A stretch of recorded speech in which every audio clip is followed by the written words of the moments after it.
শেখ হাসিনা বাংলাদেশের পরবর্তী প্রধানমন্ত্রী হবেন। যদি নাও হয় তাহলে তারপরের 1 বছর পরের মেয়াদের প্রধানমন্ত্রী হবে আওয়ামী লীগের কেউ। বাংলাদেশ ইসলামী শরিয়া ভিত্তিক চলুক, আমি এটা চাই না। আপনি আমাদের যাই মনে করেন তাই মনে করেন, আমি এটা চাই না। বাংলাদেশ ইসলামী শরিয়া ভিত্তিক চলার মতো ওই অবস্থা আমাদের নাই, আমরা সেই জায়গায় যাইতে পারিনি। যদি কেউ পারেন ওই মাইক নিয়ে ওয়াজের মাহফিলে গলা না ফাটায়া একটা গাড়ি বানায় দেখান, ধৈর্য নিয়ে ওর পিছন দিয়া ডিম ঢুকে ওরা জিজ্ঞেস করেন যে তুই এই তথ্য কই পাইলি, কই হবে, কারা করবে, তাড়াতাড়ি নামের লিস্ট দেয়। আর দেখলাম এইবার যাকে যেখানে বসানো হয়েছে সে সেখানে যে লুটপাট করার চেষ্টা করেছে। কেউ এই দেশের কথা চিন্তা করে, এই দেশের মানুষের কথা চিন্তা করে নাই। এখন মির্জা ফখরুলের তো কোনো সমস্যা হবে না। মির্জা ফখরুল তো আওয়ামী লীগের সাথে মিলেমিশে 15 বছর খুব শান্তিতে ছিল। সে একদিন এক ক্যাবিনে ছিল, আটক হয়েছিল। আটক হলে তারে নিয়ে সুন্দর করে 5 স্টার হোটেলে পর্যন্ত রাখা হইতো। মির্জা ফখরুল সহ কয়েকজন বিএনপির নেতা আছে, সবাই না, কয়েকজন, এদেরকে রাখা হইতো, খুব আরামে রাখা হইতো। 2024 সালের 5 আগস্ট শেখ হাসিনা পালিয়ে যাওয়ার পর 1-1.5 মাসের ভেতরে আমি একটা কথা বলেছিলাম যে শেখ হাসিনা বাংলাদেশের পরবর্তী প্রধানমন্ত্রী হবেন। যদি নাও হয় তাহলে তারপরের 1 বছর পরের মেয়াদের প্রধানমন্ত্রী হবে আওয়ামী লীগের কেউ। যাই হোক, আওয়ামী লীগের কেউ প্রধানমন্ত্রী হবেন। এই কথাগুলো কেন বলেছিলাম, আমার কাছে মনে হয়েছিল কি যে বিপ্লবের এটা আসলে ডিরেকশনটা ঠিক মতো যাচ্ছে না। কারণ হলো, আমরা ধরেন বিপ্লব নিয়ে অনেক নাচানাচি শুরু করেছিলাম। আমরা তো জানতাম না 5 তারিখের পরে আসলে এই 5 তারিখে এইভাবে হচ্ছে, কিন্তু ভারত তো সবই জানতো। তারা তাদের মতো করে সুন্দর করে তাদের প্ল্যান বিতে কে থাকবে, আসিফ নজরুল সহ কারা এখানে প্রথম আলোর যে পুরো গংটা এরা কি করবে, এই জিনিসগুলো তারা জানতো, ওইভাবে সেট আপ করেছিল। যে কারণে তার পরপরই এই যে প্রধান উপদেষ্টার এই যে প্রেস সেক্রেটারি শফিক সহ আসিফ নজরুলের ঘনিষ্ঠ যারা আছে প্রথম আলো এদেরকে এখানে বসিয়ে দিয়েছেন, তারা তাদের মতো করে চালাচ্ছেন। এই দেশের এই যে 5 তারিখের যেই আন্দোলন, যে বিপ্লব, যে স্বাধীনতা, এটা ধ্বংস হওয়ার পেছনে যদি একজন মানুষ, অনেক মানুষই মনে করেন আমি আসিফ নজরুলের ব্যাপারে এত কেন, একজন মানুষ যদি নাকি এটার জন্য সবচেয়ে বেশি দায়ী থাকে সেটা এই আসিফ নজরুল। এর জন্য প্রতিটা জায়গায় সমস্যা হয়েছে। আপনাদেরকে এই কথাটা কেন বলেছিলাম যে শেখ হাসিনাই আবার আসবে, এটা যদি আপনাদের আমি বিশ্লেষণ করতে চাই তাহলে একটা জিনিস বলে রাখি, সেটা হচ্ছে এই যে 15টা বছর শেখ হাসিনা ক্ষমতায় থাকলো, আন্তর্জাতিক বিশ্বের কেউ তাকে সরায় নাই এখান থেকে। ইন্ডিয়া একদম সরাসরি তাকে সাপোর্ট দিয়ে গিয়েছে, কিন্তু আন্তর্জাতিক বিশ্বের অন্যান্য দেশগুলোকে যে এই ব্ল্যাঙ্ক সাপোর্ট দিয়ে রাখা সম্ভব হলো কেন? কিসের জন্য করা হয়েছিল? কিসের জন্য হাসিনাকে কেউ সরাইতে পারে নাই? আন্তর্জাতিক বিশ্ব থেকেও কোনো চাপ কেন আসে নাই? এর একমাত্র কারণ, বাংলাদেশকে সবাইকে বোঝানো হয়েছিল যে এই দেশটা হচ্ছে একটা জঙ্গি রাষ্ট্র। তারেক রহমান, খালেদা জিয়া এরা হচ্ছে জঙ্গিদের মূল হোতা। এদের কারণে এদের যদি ক্ষমতায় যায় তাহলে এই দেশ আবার জঙ্গি হয়ে যাবে, অতএব আওয়ামী লীগকে রাখতে হবে। একমাত্র এই কারণে শেখ হাসিনাকে 15 বছর রাখা গেল। আচ্ছা, সেখানে এই আন্তর্জাতিক পুরো বিশ্বটাকে কারা এই ন্যারেটিভটা দাঁড় করাইলো হচ্ছে ভারত। আর কাদের উপরে চাপাইলো? আলেম সমাজ, বিএনপি, জামাত, তাদের উপরে। তার মানে প্রধান যে বিষয়টা 15 বছর যেই কারণে হাসিনা ক্ষমতায় থাকতে পারলো সেটা হচ্ছে এই যে আমাদের দেশকে জঙ্গি রাষ্ট্র তৈরি করার সেটা। এটার সাথে একটা বড় অংশ কে ছিল? প্রথম আলো। যদি এটা হয়ে থাকে যে ইন্ডিয়ার কারণে আমরা 15 বছর আসতে পারি নাই, তাহলে আমাদের প্রধান কাজ ছিল এই স্বাধীনতার পরপর ইন্ডিয়ার ব্যাপারে পদক্ষেপ নেওয়া। কোনো পদক্ষেপ নেওয়া হয়েছিল? ভারতের সাথে কে কত পারে ঘষাঘষি করার জন্য সবাই চেষ্টা করলো। আমাদের প্রধান শত্রুকে আপনি পাশে রেখে তারপরে দেশ চালাবেন, দেশে আবার অস্থিতিশীল পরিস্থিতি আসবে না, আবারও হাসিনা আসবে না, হাসিনা এসে আবারও 15 বছর না 1500 বছর বাংলাদেশ শাসন করবে না, ভারতের সাথে একসাথে হয়ে যাবে না, এর কোনো গ্যারান্টি দিতে পারবেন? তাহলে করেন নাই কেন? প্রথম আলো যে কিনা সরাসরি, আমি নিজে আমার এখানে আমি 21শে আগস্ট, বিডিআর হত্যাকাণ্ড থেকে শুরু করে বিভিন্ন জায়গায় দেখাইলাম যে প্রথম আলো কিভাবে কিভাবে এই কাজগুলো করেছে। অথচ মির্জা ফখরুল ইসলাম আলমগীর সোজা যায় সেখানে করলো কি, প্রথম আলোর উপরে আঘাত মানে হইল গণমাধ্যমের উপর আঘাত। এই আঘাত সে কোনোভাবেই, সে শেখ মুজিবের ব্যাপারে কি বলল, শেখ মুজিবের ছবি করলে তারপরে এটা তার বুকে চিনচিন করে, হ্যাঁ, এসব কথাবার্তা। তো প্রথম আলো আর ইন্ডিয়া আপনার সমস্যা না, তা আপনার সমস্যাটা ছিল কারাই 15 বছর। মির্জা ফখরুলের তো সমস্যা না। এই বক্তব্য যেদিন শুনেছিলাম সেদিনই মনে করেছিলাম আর বাংলাদেশের পলিটিক্স নিয়ে কথাবার্তা বলে লাভ নাই, নিজের মতো করে কিছু টাকা পয়সা কামায় তারপরে চুপচাপ থাকে। কিন্তু মির্জা ফখরুলই তো বিএনপি না, মির্জা ফখরুল মানেই বাংলাদেশ না। এই বাংলাদেশের লাখো লাখো কোটি কোটি বিএনপি জামায়াতের কর্মীরা, নেতারা অনেকে আছে যারা আসলেই ভারতকে অপছন্দ করে, প্রথম আলোকে বাংলাদেশ থেকে উৎখাত করতে চায়। তাদের জন্য তো আমাদের পাশে থাকা উচিত। মির্জা ফখরুলের একটা ঘর জামাই আছে, ওই যে ফাহাম আব্দুসামাদ ফাহাম নাকি জানো, এই ঘর জামাইটা এতদিন মির্জা ফখরুল অস্ট্রেলিয়াতে যে আওয়ামী লীগের কাছ থেকে যা ভাগটাক পাইতো এগুলো নিয়ে ওইখানে দিত, বউরে নিয়ে থাকতো। এখন সে বউ নিয়ে বাড়িতে এসেছে, গ্রামে মানে দেশে এসেছে। প্রতিদিন বিভিন্ন গণমাধ্যমে দেখি সে বক্তব্য দেয়। এতদিন কই ছিলেন? ওনার মেয়ের তো উচিত ছিল এখানে এসে তারপরে এগুলো নিয়ে নেতৃত্ব দেওয়া, কথাবার্তা বলে নাই তো, কোনো কিছুই করে নাই। এখন এসছে, কারণ এখন এই যে আবার লুটপাট শুরু হয়েছে। খবর নেন, যান। মির্জা ফখরুলের ভাইয়ের অত্যাচারে তার এলাকার লোকজন ঘরে থাকতে পারে না। বাংলাদেশের সবচাইতে বেশি আওয়ামী লীগের লোকজনকে পুনর্বাসিত করা হয়েছে মির্জা ফখরুলের এলাকায়। এগুলো নিয়ে কাজ করতেছে। এখন দিচ্ছি না কেন? বিএনপির অনেক মানুষজন ফোন করেন, ভাই এখানে এটা হচ্ছে, এখন দিচ্ছি না কারণ বিএনপিকে আসলে এখন করলে বিএনপির ভেতরে সমস্যা থাকবে, এরকম দুই একটা নেতাও থাকবে এই টাইপের, কিন্তু পুরো বিএনপিকে তো আপনি কালার করতে পারবেন। আমার এর পরের দেশের নেতৃত্বে কে আসবে? আপনি বিএনপিকে যদি সরেন তাহলে তো এটা মানে একটা পলিটিসাইজেশনের দিকে চলে গেল।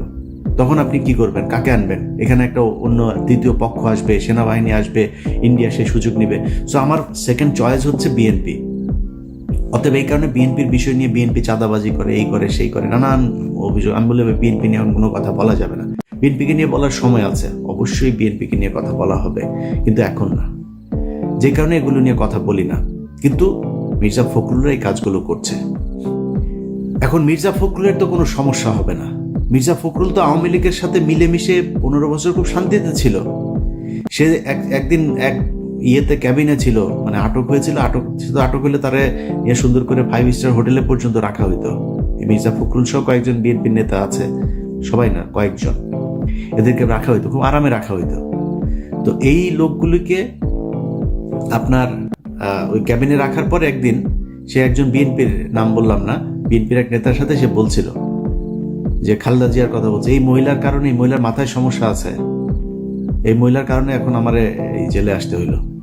মানে একটা কর্মসূচি দিয়েছিল খালেদা জিয়া, এটা 2000 ধরেন কত সাল, 20 সাল বা তারা বা মানে জেলখানায় যাওয়ার আগের, আমার ঠিক সময়টা মনে নেই, জেলখানায় যাওয়ার আগের ওই সময়টাতে এটা বলেছিল। আচ্ছা, এখন মির্জা ফখরুলের তো সমস্যা নেই, এবং মির্জা ফখরুল এই দেশের এই আওয়ামী লীগের যে চিন্তা চেতনা, সে দেখবেন ছাত্রদল, যুবদল, বিএনপির লোকজনের সাথে তার যে আচরণ, আওয়ামী লীগের ক্ষেত্রে তার আচরণ দেখবেন চেঞ্জ। বিএনপির সাথে প্রচন্ড কর্কশ, সে গায়ে হাত তুলতে যায়, চর মারে, ধাক্কা মারে। বিএনপির লোকজনের কথাবার্তা শুনলেই মনে হয় তার গায়ে আগুন ধরা যায়। এই জেনুইন একটা আওয়ামী লীগের। তো এদের কথা শুনে যদি আমরা কথা বলা বন্ধ করে দিই তাহলে তো সমস্যা। আপনি আওয়ামী লীগের এই যে সজীব ওয়াজেদ জয় সহ আওয়ামী লীগের যেসব ফেসবুক পেজ, টুইটার এগুলো আছে, এগুলোতে আপনি যান, গেলে দেখবেন তাদের মূল কাজ হচ্ছে বাংলাদেশকে জঙ্গি রাষ্ট্র হিসেবে প্রতিষ্ঠা করা। ইংলিশে আপনার ট্রান্সলেট করে তারপরে বাংলাদেশের বিভিন্ন ঘটনাকে তারা পৃথিবীর কাছে মিথ্যা সত্য মিলায় তারপরে এগুলো ছড়াচ্ছে। তো এই যে কাজগুলো আওয়ামী লীগ করছে, তাদের মূল টার্গেট বাংলাদেশকে এই জঙ্গিবাদ এটার ইয়ে করা। আচ্ছা, এখন আমাদের উচিত ছিল কি? প্রথম উচিত ছিল যে যারা এগুলো করেছে তাদের বিচার করা। এই যে এই ভারত এবং আওয়ামী লীগ এগুলো করেছে, এটার ব্যাপারে শক্ত অবস্থান নেওয়া। আমরা সেই ভারতকে বসায় রাখলাম। আমরা যেই প্রথম আলো কিনা সারা দুনিয়া, প্রথম আলো, ডেইলি স্টার সারা দুনিয়াতে এটারে আপনার ছড়ায় দিল। প্রথম আলো করে বাংলায়, ডেইলি স্টার করে ইংলিশে, সারা দুনিয়া এটা চললো। তাদের পাশে গিয়ে আপনি বসলেন, তাদেরকে বাঁচাইতে চাইলেন। তো আপনি একবারও চিন্তা করলেন না যে এদেরকে রেখে এরা যদি নাকি এই প্রথম আলোই তারেক রহমানকে খাম্বা তারেক বানিয়েছে, এই প্রথম আলোই তারেক রহমান খালেদা জিয়াকে জঙ্গিদের প্রশ্রয়দাতা, আশ্রয়দাতা বানিয়েছে। মনে নেই আপনার? এই বিচারটা তো করা দরকার ছিল। আমি বাংলাদেশে যদি নাই কোনো জঙ্গি থাকে, অবশ্যই তার বিচার চাই। বাংলাদেশ ইসলামী শরিয়া ভিত্তিক চলুক, আমি এটা চাই না। আপনি আমাদের যাই মনে করেন তাই মনে করেন, আমি এটা চাই না। বাংলাদেশ ইসলামী শরিয়া ভিত্তিক চলার মতো ওই অবস্থা আমাদের নাই, আমরা সেই জায়গায় যাইতে পারিনি। যদি কেউ পারেন, ওই মাইক নিয়ে ওয়াজের মাহফিলে গলা না ফাটায়া একটা গাড়ি বানায় দেখান। আমি ওই জায়গায় এখন যাইতে চাই না। যে কারণে কেউ যদি এখন আবার বিশৃঙ্খলা তৈরি করার চেষ্টা করে, আমি মনে করি বিএনপি আগে যেইভাবে সেই শায়েখ আব্দুর রহমান থেকে শুরু করে বাংলা ভাইদেরকে যেইভাবে শায়েস্তা করেছে, এইবারও সেটাই করুক। জঙ্গিবাদকে মাথাচাড়া দিতে দেওয়া যাবে না। কিন্তু জঙ্গিবাদ বলে কি বাংলাদেশে আসলেই কিছু আছে? সেটা প্রমাণ করা দরকার ছিল এই সরকারের আসার পরপরই। বিচারগুলো তাড়াতাড়ি শেষ করে যে এই ঘটনাটা আসলে এই যেভাবে নাটক সাজানো হয়েছিল, এইটা এইভাবে নাটক সাজানো হয়েছিল, এই নাটক সাজিয়ে এইভাবে ভারত এবং আওয়ামী লীগ মিলে তোমাদেরকে ভুল বুঝিয়েছে, আসলে বাস্তব চিত্রটা এটাই। এর মাঝখানেও যদি আলেমদের ভেতরে কেউ জঙ্গি কর্মকাণ্ডে যদি থেকে থাকে, আমি তাদের বিচার চাই। বাট বাদ বাকি যারা, তাদেরকে তো ছাড়া দরকার। সেইটা না করে আপনি তাদেরকে জেলখানায় রাখলেন, আর যারা এটা করলো তাদেরকে আপনি আশ্রয় প্রশ্রয় দিলেন। 2 দিন আগে এক ভিডিও দেখলাম, ওই যে এই ফারজানা ব্রাউনিয়ার এক্স বয়ফ্রেন্ড আপনার জিল্লুর রহমান 3য় মাত্রা করে। এই জিল্লুর রহমান ফারজানা ব্রাউনিয়ার এক্স মানে কত নাম্বার সেটা তো বলা যাবে না, এটা সম্ভবত ওই পার্ট টাইম বয়ফ্রেন্ড ছিল। পার্ট টাইম বয়ফ্রেন্ড বলছেন যে ঈদের পরে এই দেশে আবার জঙ্গি হামলা হবে। বলছেন দেশে নাকি কোন এক সাংবাদিক এটার সাথে জড়িত, কোন আলেম নাকি দেশের কে কারা কারা জড়িত, আর প্রবাসে একজন আছে কোথায় নাকি থাকে, সেও নাকি জড়িত। পুরো তথ্য খাতা, এইভাবে খাতা 3-4টা পৃষ্ঠা নিয়ে তারপরে তিনি বসেছেন। ওরে বাবারে, তার কাছে সব তথ্য। কিভাবে হামলা হবে, কোথায় কোথায় হবে, সে আগের মতোই নাকি গুরুত্বপূর্ণ জায়গায় কোর্ট টোট এইসব সেইভাবে নাম ধরে ধরে বলছেন। ধরে নিয়ে ওর পিছন দিয়া ডিম ঢুকে ওরা জিজ্ঞেস করেন যে তুই এই তথ্য কই পাইলি, কই হবে, কারা কারা করবে, তাড়াতাড়ি নামের লিস্ট দে। আমরাও সেটা জানতে চাই, কারা কারা এই দেশে জঙ্গিবাদ এই করতে চায়, তাদের আমরা খুঁজে বার করতে চাই। ওর কাছ থেকে তালিকা নেন, ও কোথায় পেয়েছে এইটা। এরা হচ্ছে খুব চিপ রেটের দালাল। এরা বিভিন্ন দেশের গোয়েন্দা সংস্থার কাছ থেকে টাকা পয়সা খায়া তারপরে বাংলাদেশে অস্থিতিশীল পরিস্থিতি তৈরি করতে চায়। ভারত নিশ্চয়ই এর ওই হয়তো বড় অঙ্কের একটা মোটা অঙ্কের টাকা দিয়েছে। এই টাকা পয়সা নিয়ে সে এখন আবার আগের ন্যারেটিভ দাঁড় করাইতে চায়, এই দেশে আবার হামলা হবে ঈদের পরে, মানে জঙ্গি হামলা হবে, এই দেশে প্রচুর জঙ্গি আছে, এদের শায়েস্তা করো। এত সোজা না ভাই। 5 তারিখ এমনি আসে নাই। যদি কেউ মনে করেন 5 তারিখ এমনিতেই চলে এসছে, এটা মনে করার কোনো কারণ নাই। আল্লাহ নিজের হাতে ধরে আপনাদেরকে এই গিফট দিয়েছিল। এটা যদি ধরে রাখতে চান তাহলে এটা নার্সিং করতে হবে।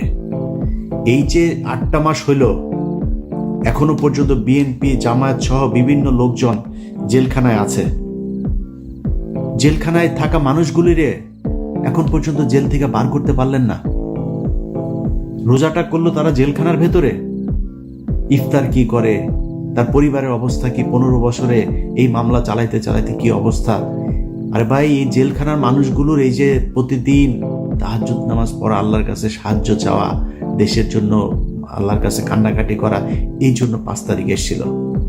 তাদের চোখের পানির দাম দেন নাই, তাদেরকে এখন পর্যন্ত জেলখানায় রাখা তারপরে ক্ষমতায় চলে আসবেন।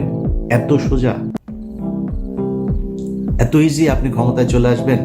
এখনো তারেক রহমান দেশে যাইতে পারে নাই। ক্ষমতা বহু দূরের ব্যাপার। খুব প্রীতি দেখাইছেন না, শেখ হাসিনা দেশে আসবে, শেখ হাসিনা এই আবার করবে, আওয়ামী লীগকে আমরা মাফ করে দিব। তোর কাছে মাপ চাইছে?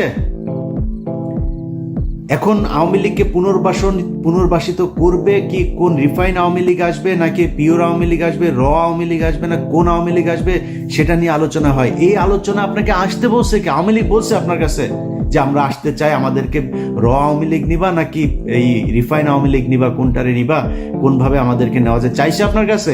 এখনো প্রতিদিন হুমকি দেয়, এখনো প্রতিটা দিন বলে যে তারা করবে, চলে আসবে, এদিক দিয়ে আসতেছে, ওই দিক দিয়ে আসতেছে, হুঙ্কার দিতে থাকে।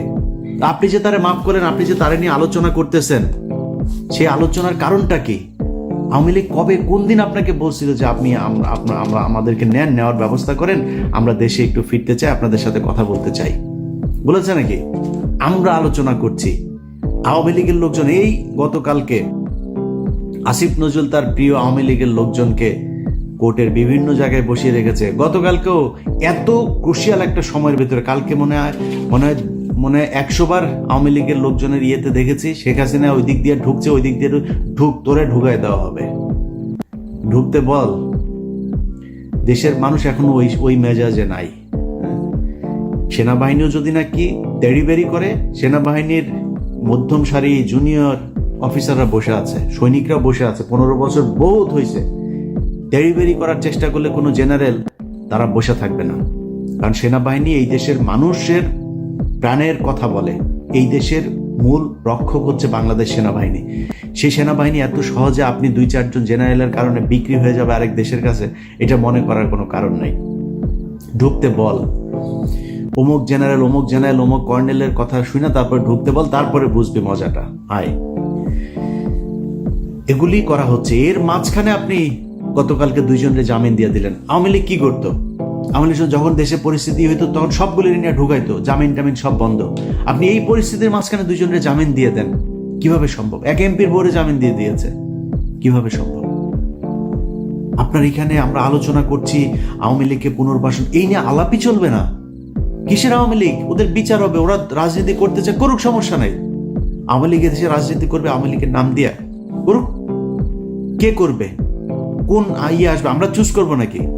আওয়ামী লীগের একদম সর্বোচ্চ নেতা থেকে যত সারা বাংলাদেশের পদস্থ যত আওয়ামী লীগের ছিল, সবার খুনের দায় এদের বিচার হবে। বিচারের মুখোমুখি হোক আগে, আমাদের আলোচনা হবে বিচার নিয়ে। আপনি তার পুনর্বাসনের জন্য কথা বলছেন, পুনর্বাসন নিয়ে আপনারা আলোচনা করতে বলছে। এত প্রীতি, এটা তো এই 15 বছরের বামবুতে ঠিক হয় না এখনো পর্যন্ত। লজ্জা লাগে আওয়ামী লীগের চাই না এটা বলতে। কারণ কি? কারণ হচ্ছে এই যে আওয়ামী লীগের টাকা পয়সা খেয়েছে না, আওয়ামী লীগের সময় বিএনপি নেতার ব্যাংক চলে নাই, গার্মেন্টস চলে নাই, ব্যবসা প্রতিষ্ঠান চলে নাই, চালাইছে যে কারণে এগুলি কি কি লেনদেন হয়েছে এগুলি রেকর্ড তো তাদের কাছে আছে। সেগুলি থাকার কারণে তারা এখন কথা বলতে পারে না। সেগুলি থাকার কারণে আওয়ামী লীগ যেটা শিখাই দেয় ওইটা বলতে হয়। তারেক রহমানের তারা দেশে নিতে চায় না। তো আমরা অনেক কথাবার্তা বলেছি তো গেল, বিশেষ করে 5 বছরে। এবার দেশের কোনো খারাপ পরিস্থিতি আসলে আমরা পাশে থাকবো না, কারণ যা দেখলাম এইবার, যাকে যেখানে বসানো হয়েছে সেখানে যে লুটপাট করার চেষ্টা করেছে। কেউ এই দেশের কথা চিন্তা করে না, এই দেশের মানুষের কথা চিন্তা করে নাই।